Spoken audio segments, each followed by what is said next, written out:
Welcome to episode 28 of the Write and Inspire Rawcast. Today I'm sharing a very special episode with you. A journalist contacted me a few months ago and he arranged an interview with me.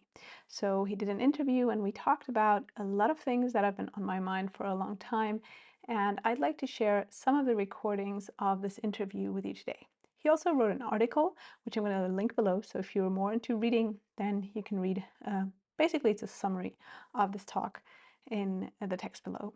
However, I have talked about, deeper topics in this interview, and I thought I'd really like to share them with you because I think they can be helpful.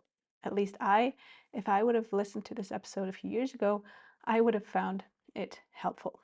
So we talk about my eating disorder, which I don't have anymore, about basically psychology, sexism, and also how I got into coaching, how I healed my anorexia, and how you can stay true to yourself, why I crashed a lot in the beginning, if I'm a natural talent, and about much, much more. So I really hope you enjoy this episode. Do let me know in the comment section if you're listening to this below YouTube or on YouTube. And always feel free to share your thoughts over social media. Leave a rating if you enjoy this podcast, because that will help other writers and other people in general to find this podcast. So we started off, and Bay Hagebeek, which is the name of this journalist, asked me how I got into coaching. And he said that I had a rather unusual way or a path into coaching, and he wanted me to talk about it a little bit. So here's my answer. So I used to dance a lot, and then I hurt my knee, so I couldn't dance the way I used to, and I was looking for a new sport. And I was also looking to do something that connected me more to nature, and that's how basically I found mountain biking. I was very competitive at the time because I was strongly anorexic at the time. So for me, I was looking for something to burn calories, but also to prove how worthy, how amazing I am. And then mountain biking sounded like this badass thing to do. And that's how I got into it, if I'm very honest, like with myself, because I just wanted to prove that I'm cool. And then I figured that I crashed a lot because I got so many like bro tips that just didn't help me, and I just weighed like over just 40 kilograms back then, and I'm super petite, so those strength-based moves, they just didn't work for me. And that's how I started looking into how can it work, like what do I need to adapt to make it work. And that's how I actually got into coaching, because I figured that what most men are telling me just doesn't work for me. And then I figured when I gave these tips to other people that it worked better than just go fast and pull up advice.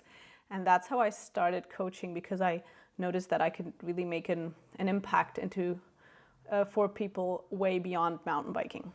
Next, Bay asked me about who basically made me anorexic, so why I turned anorexic, and how I got myself out of anorexia, whether I did it myself or whether I went to retreats.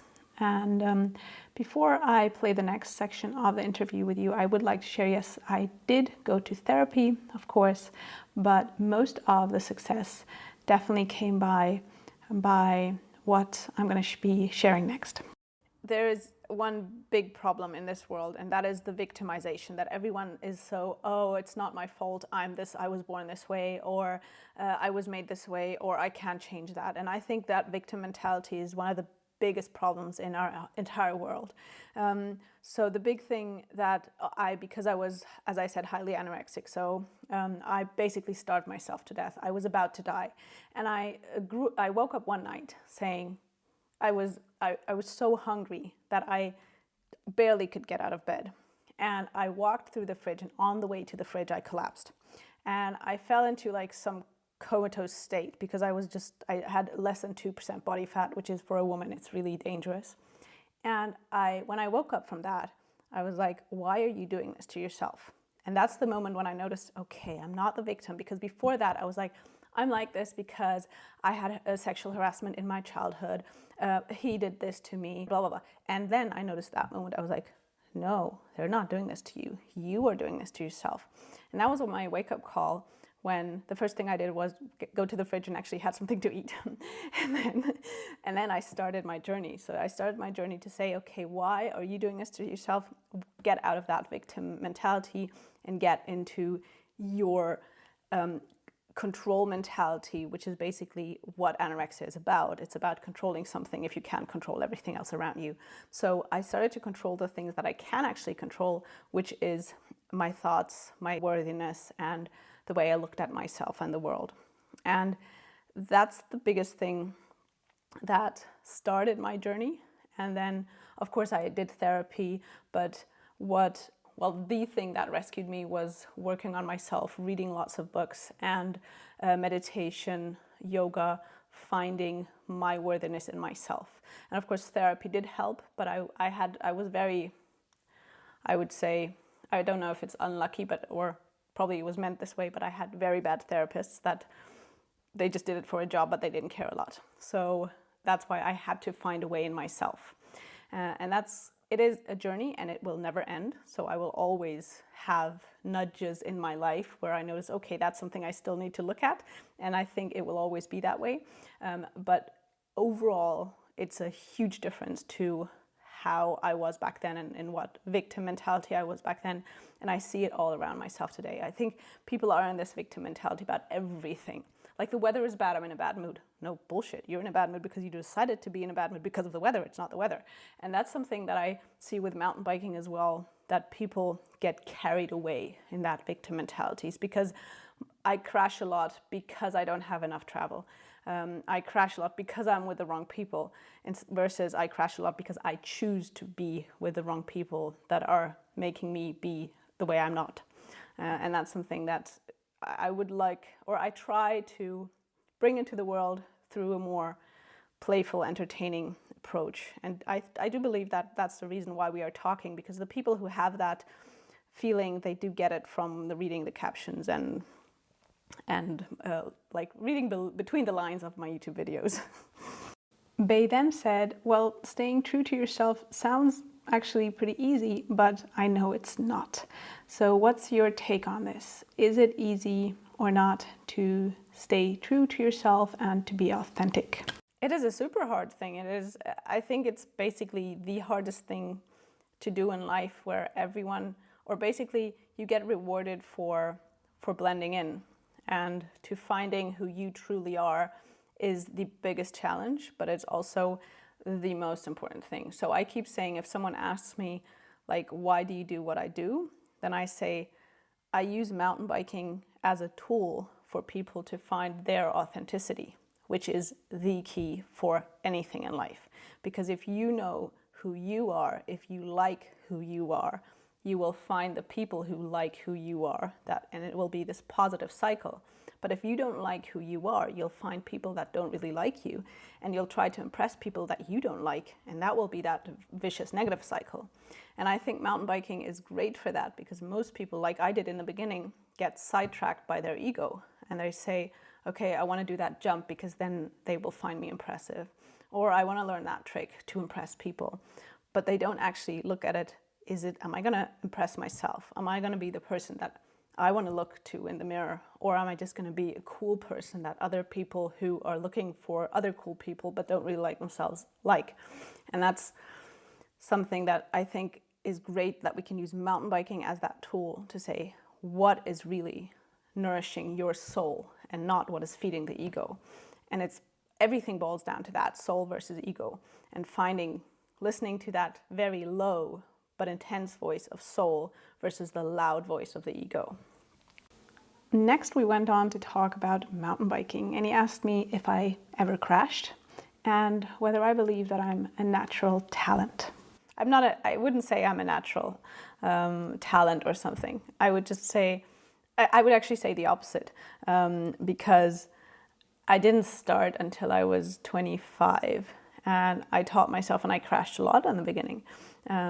But what I did is I knew that you had to practice. And once I started analyzing and comparing with other sports, I noticed that mountain biking, instructors just get it totally wrong. They think you need to go out on the trails and ride with your people and practice there where you'll actually need it, which doesn't work. You can't practice in a high-risk environment. You don't learn in a high-risk environment. So once I started taking it out there and saying, okay, which movement patterns do I actually need, and practicing these in a safe environment over and over, and allowing my body and brain the time they really need, and then taking them to a high-risk environment, that's when I really started making progress. And when I started doing that with my clients, they started making progress. They started crashing less. And I have so many clients that are aged 50, 60, 70, and even 80 and plus. They've been riding and they don't crash because they know their limits. They know if they come to a section, they say, okay, I need this movement pattern. I haven't practiced that often enough. I'm going to practice it somewhere else, and then I'm going to come back in a few months, and then I'm going to ride the section. So they just don't attempt sections that are over their level. And I think that's the biggest problem, that people think mountain biking learning happens by just riding and riding harder and harder stuff. And then, of course, people are getting hurt because they don't have the movement patterns yet. And because I come from dancing, there again, it's the parallels. It's like if you're learning a super hard pirouette or something, you would never start doing that on stage when everyone's watching, and you would never add like a flip into it when someone throws you in the air because it's dangerous. You would practice them safely first and then connect them. And I think with mountain biking, people are trying to connect things in a high-risk environment without practicing the individual moves first. Then Bay asked me, well, you said it was mindfulness that saved your life. How do you still practice mindfulness today? Do you have some tips also for others who would like to get into mindfulness practice? I think it's like with practicing, it's not about the absolute length, it's about the regularity of doing it. So I integrate it into my daily life. So for example, what I always do is every 2 days in the morning, I take a ride for myself, which is just a short ride. So I get up early and do that ride. And I combine riding with meditation by just being in the moment fully. So meditation is not only this sitting down and meditating and not thinking of anything, which is what everyone thinks is meditation. When I took my degrees in neuromental training, which is mental training based on neurological findings and neuroscience, we found out that there's like over 300 different types of meditation. And the basic one, and that is one that everyone can do, is just focusing on only one thing that is in the now and nothing else. And that's what I do several times a day, that I just breathe, concentrate on my breath first, and then I concentrate on whatever I am doing now and just allow the thoughts to go away.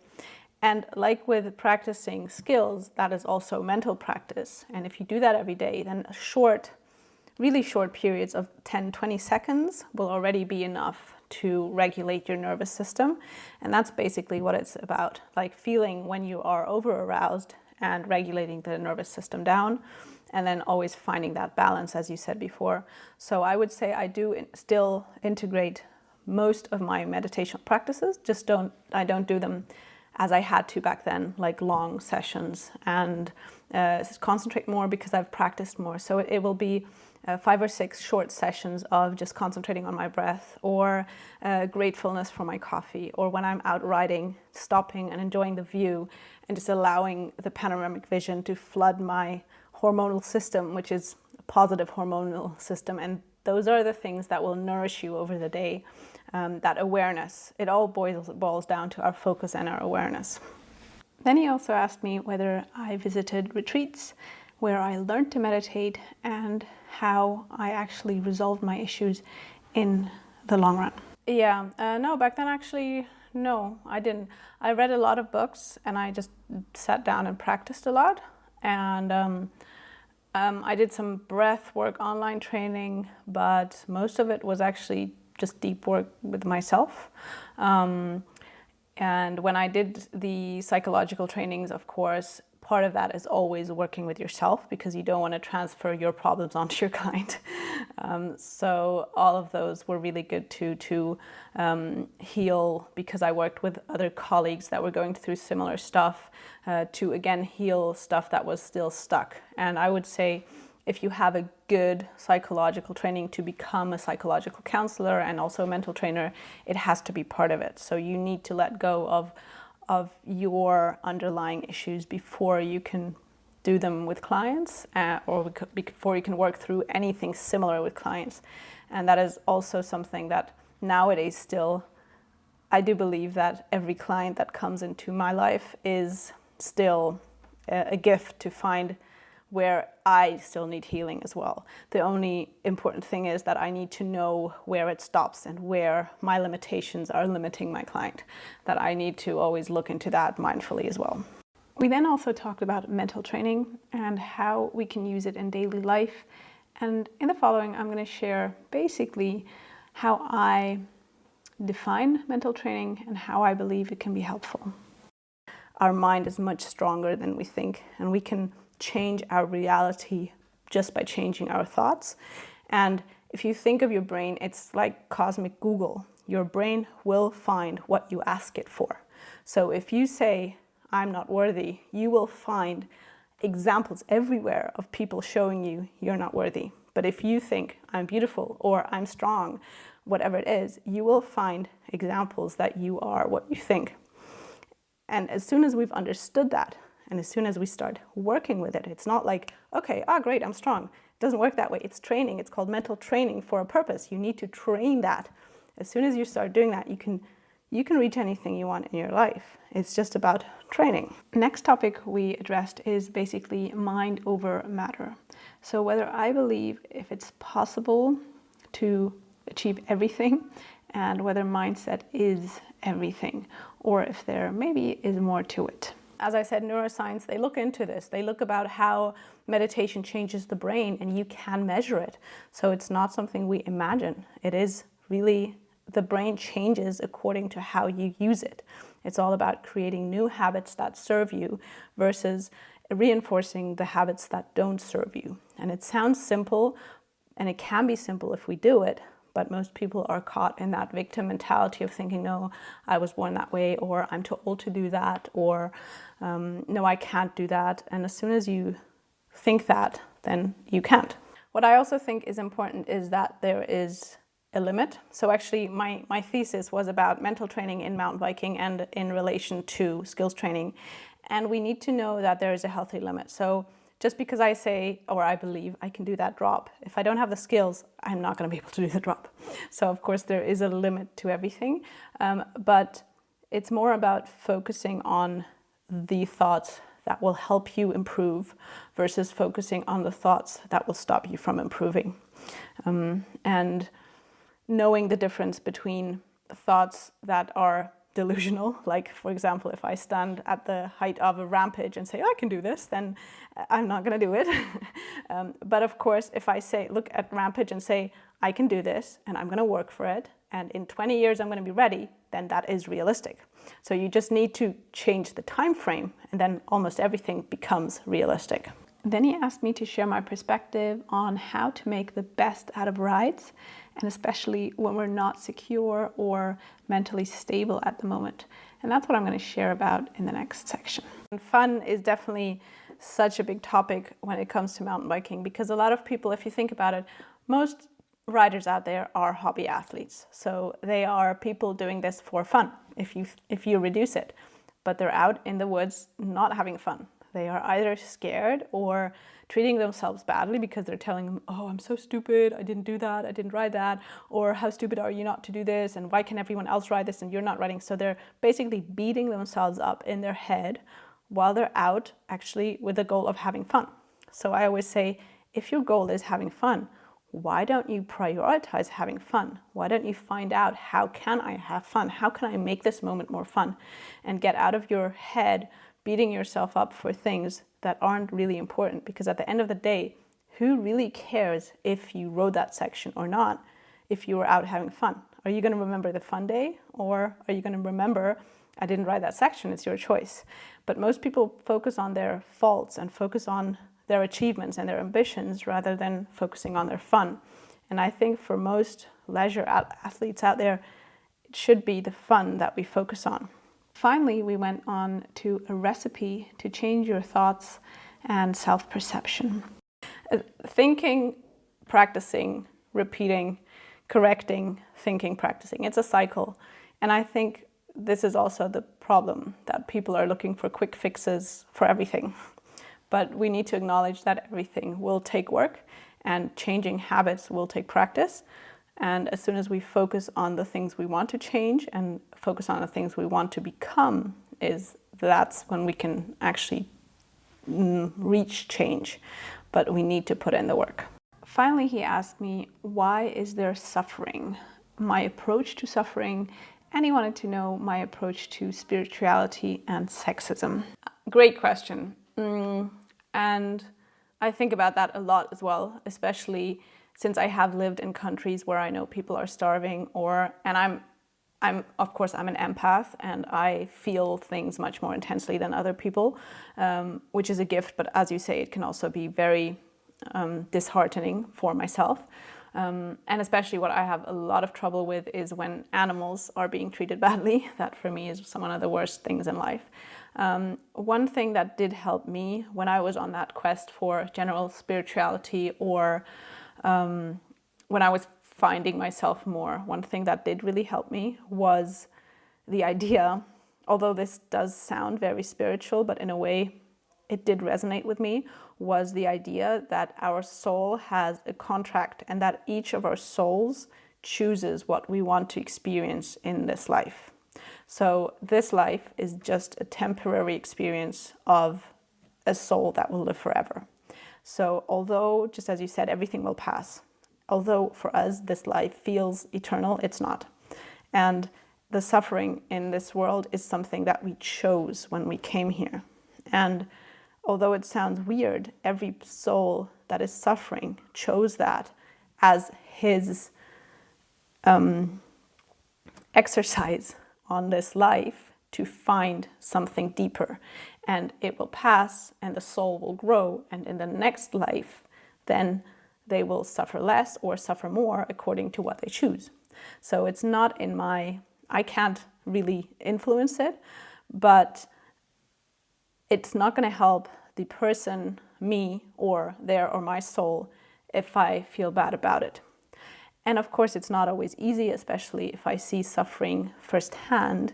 But I think if every person on this world would not inflict suffering on others, try to focus on the good things and prioritize making themselves feel good, then the world would be like 10 times as better than it is now. Because the main reason why it is the way it is and why there is so much suffering is that people are not feeling good about themselves, and people who are not feeling good about themselves will make other people feel bad as well. So if we are egoistic and make ourselves feel good, we will bring good into the world.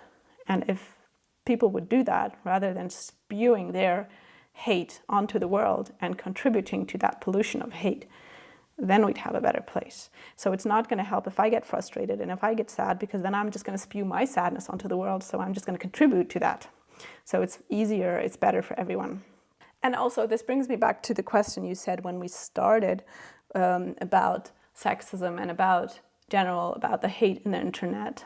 And I think we always need to keep in mind what I said, that people who feel good about themselves will make other people feel good, and people who feel bad about themselves will make other people feel bad.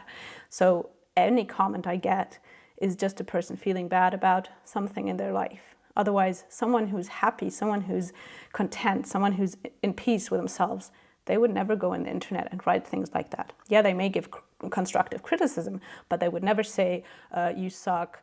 My grandma on a unicycle could ride that, you're a loser. No one in peace with themselves, no one happy would do that. So that's something we need to keep in mind, and to not contribute to that pollution of hate by taking that personally or by getting sad about it, because that's all low energy. It's all, anytime I feel sad, I feel frustrated, I'm going to bring more frustration in the world. And that's going to be that cycle that I don't want to contribute to. And feeling empathy for those people is not always easy, but that is for me the solution to basically almost everything. And it's too simple to be true, but often the simple things are the things that do make big changes. I really hope you enjoyed this episode. If you did, then you can always say thank you by buying me a coffee. The link is below. And of course, you can support this podcast, which earns me zero money, by becoming a patron. That's all I've got for you today. Share your thoughts. Much love. I'm Roxy. Goodbye.